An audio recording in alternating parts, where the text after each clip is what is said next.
Je voudrais le savoir. Vous savez aussi très bien, il y a le document qui se trouve dans le site de la Pareco, de Carlo de Filippi, qui avait fait un rapport sur la situation au Congo et dans lequel il dévoilait l'option levée par les Européens, donc par la communauté internationale, de mettre Kabila, entre guillemets, c'est-à-dire Kabila, Hippolyte Kanambe, à la tête du pays. Je voudrais savoir comment vous allez faire. J'ai eu la chance de rencontrer Jean-Pierre Bemba à Kinshasa. Séance de travail avec lui. Avant les élections. Nous discutions, et puis à un certain moment, je lui pose la question, monsieur le vice-président, savez-vous que le choix est déjà fait dans le sens de Kabila? Il m'a dit oui, je sais, mais nous prenons nos dispositions. Je l'informe que, je l'informais, il est au courant, c'était quand même un vice-président, excusez-moi, mais je le rappelle qu'il y avait un projet d'envoyer des militaires de l'Union européenne. Vous avez suivi cela. Puis, qu'est-ce qui s'est passé? Je vous dis, Jean-Pierre Bemba, il était vice-président. Il avait des hommes là, puissants, bien organisés. Il avait de l'argent. Il n'a pas pu empêcher le complot de mettre Kabila, de confirmer Kabila à la tête du pays. Alors je me pose la question de savoir de quelle démocratie, de quelles élections. Nous sommes face à un ennemi sanglant, perfide, rusé, spécialisé en mensonges, en déformation. Et face à cet ennemi qui a déjà pris l'Est, excusez-moi, madame, c'est fort possible que vous maîtrisez très bien ces questions de viol. Mais l'Est est déjà parti, le Nord qui est déjà parti. La question pour nous, c'est de savoir comment reprendre notre territoire. Mais l'Est est déjà parti. Alors, mais on me parle des élections, on me parle de la démocratie. La démocratie n'a de sens que lorsque vous êtes libre. C'est la liberté qui fonde la République. Sans liberté, sans armée, sans État, comment parler des élections? Voilà. Je pense que c'est totalement illusoire. Donc, le combat de la Pareco, c'est le combat de la résistance. C'est le combat qui tend vers la libération du Congo. Et maintenant, je suis désolé, le Congo a besoin des hommes politiques.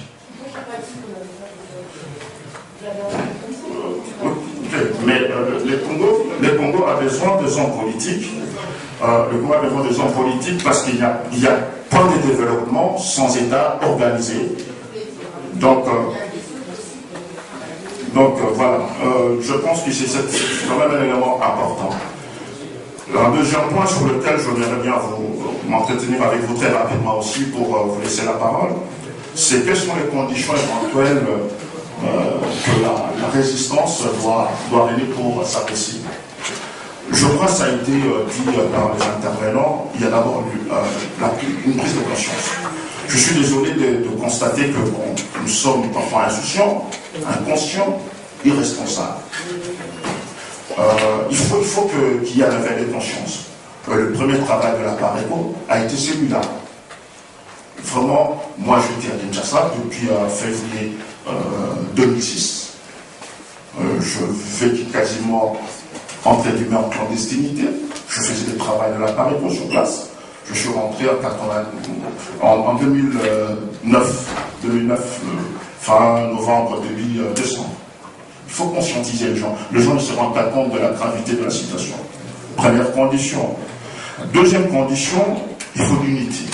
On ne cessera de le dire, il faut l'unité. L'unité de force patriotique. C'est important. Parce que l'unité permettra la visibilité de l'action, de la résistance.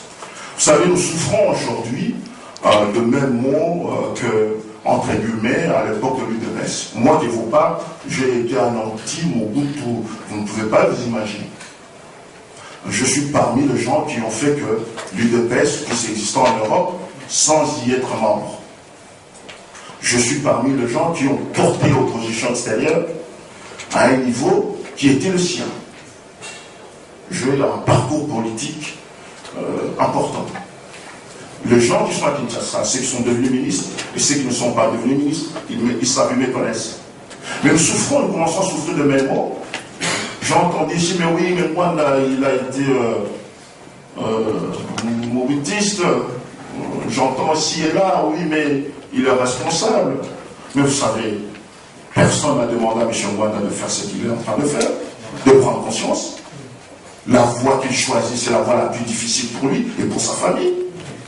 Mwanda peut faire comme tout le monde, arrêter et rentrer. Il est le meilleur dans son domaine. Moi, j'ai été témoin de sollicitations.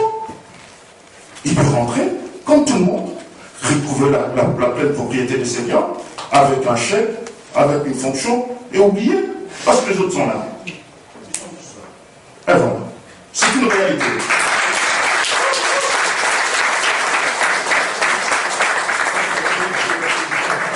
Il y a des gens qui sont restés prisonniers des sentiments, prisonniers des émotions, prisonniers de l'histoire. Il faut dépasser cela. Vous savez, tout ce qui nous arrive, nous sommes le premier responsable. Pour moi, ce n'est pas la communauté internationale. Maintenant, la résistance est en train de subir le même critique que l'UDPS à l'époque. Je ne suis pas là pour vanter l'UDPS. Il faut reconnaître à ces partis politiques aussi le travail qu'il avait fait. Il y a des gens qui critiquaient l'UDPS à cette époque. Ah oui, mais tu sais qu'il était avec Mobutu. Mais le combat, c'était le combat de la démocratie. Donc aujourd'hui, ce n'est pas le combat de la démocratie, c'est le combat de la libération du Congo.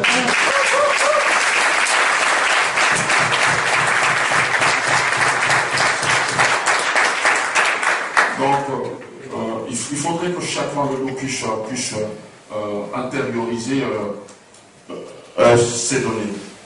Je réponds rapidement parce que ça va dans le même sens que ce que j'avais prévu pour vous dire, pour m'entretenir avec vous. Il est important que vous compreniez une chose. Le problème du Congo, il y a des chefs d'État africains qui sont au courant de cela, ils savent. Ils savent que celui qui est à la tête du pays n'est pas celui qu'on prétend être.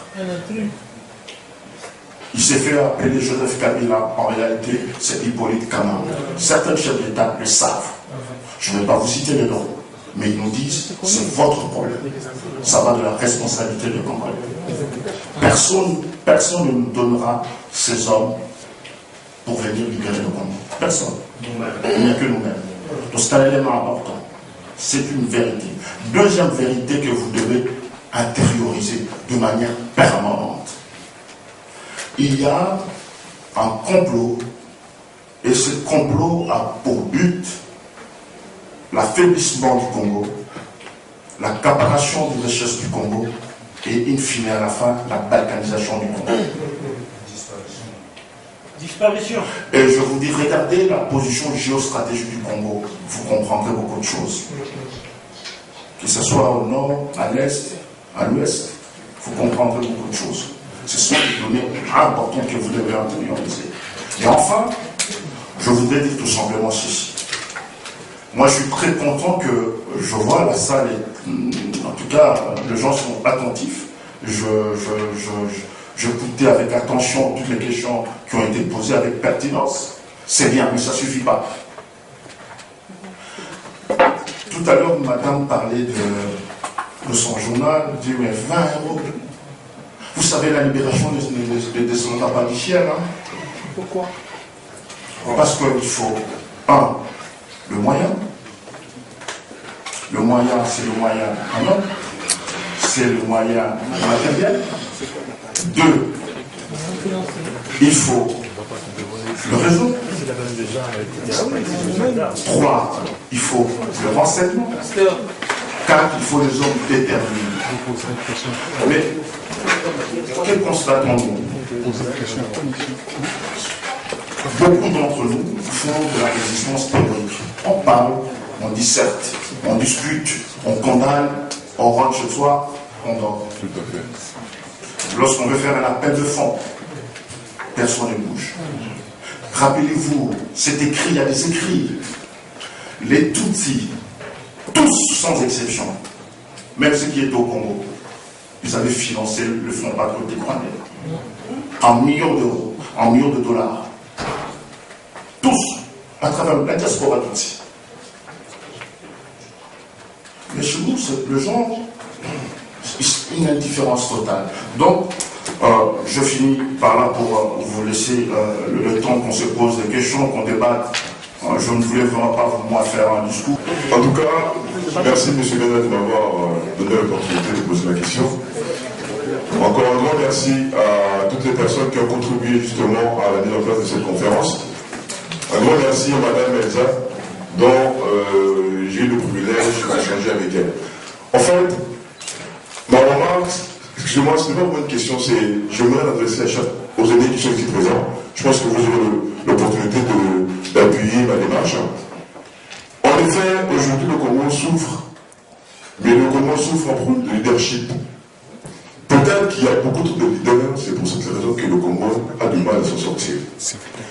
Alors, actuellement, le Congo a besoin d'une personne ayant une vision déterminée, motivée par des objectifs.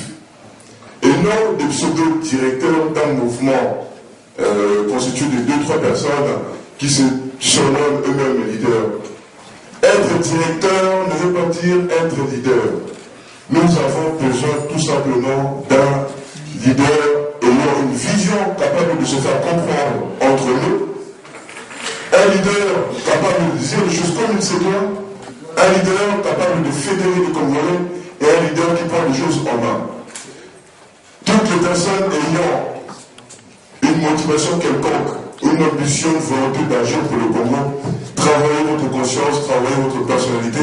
Peut-être que le Congo dépendra de vous, messieurs qui m'ont regardé aujourd'hui. Si vous avez des responsables politiques, invitez-leur de ne plus être timide, de ne plus se dire c'est une politique, il y a des consentements, il y a des accords, non. Nous devons survivre, nous devons aller de l'avant, nous devons agir et non passer par les paragraphes. En tout cas, merci beaucoup. Merci. Allez-y. Tout à l'heure, on a entendu qu'on tue et on viole nos femmes. Et on pille nos richesses. Et la moitié ou une partie du Nord Kivu a été pris et ne plus entre nos mains. Alors, le combat que nous menons, c'est un combat de libération. Alors, ma question est simple. Pratiquement, est-ce qu'il y a, peut-être que vous n'allez pas pouvoir répondre à cette question, est-ce qu'il y a des endroits où on peut aller s'inscrire ou se manifester pour aller combattre? Parce que des discours, des conférences, c'est bien, mais est-ce qu'on ne peut pas faire comme les autres, le djihad, c'est-à-dire qu'il y ait des gens ici qui, comme l'abbé Mbelou l'a dit tout à l'heure, il faut arriver à faire des sacrifices. Pour libérer le Congo, ce n'est pas seulement des conférences comme ça. Très bien.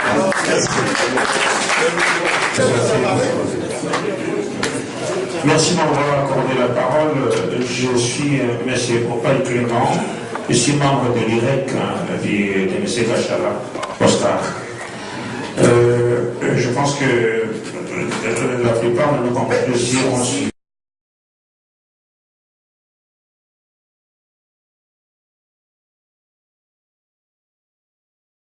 Avec moi, la déclaration qu'a faite l'actuel ministre de la Justice, Louzo Bambi, concernant le tribunal pénal international. Il avait déclaré que c'est une idée dépassée. Alors vous savez très bien que le sang des Congolais continue à couler. Il y a plus de 5 millions de morts. S'il ne faut pas 10 millions peut-être. Et donc, quelle est votre réaction, monsieur le vice-président? Et bien sûr, c'est une question que j'aurais dû poser à madame Daya. Quelle est votre réaction concernant cette prise de position du ministre du garde des Sceaux, Louzo Bambi? Deuxième question. Vous avez suivi dernièrement, il y a le procureur de Okampola qui était parti au Kenya en raison des troubles qui se sont déroulés au Kenya après les élections. Il y a eu, je crois, 200 ou 300 morts. Est-ce que vous ne pensez pas que par rapport à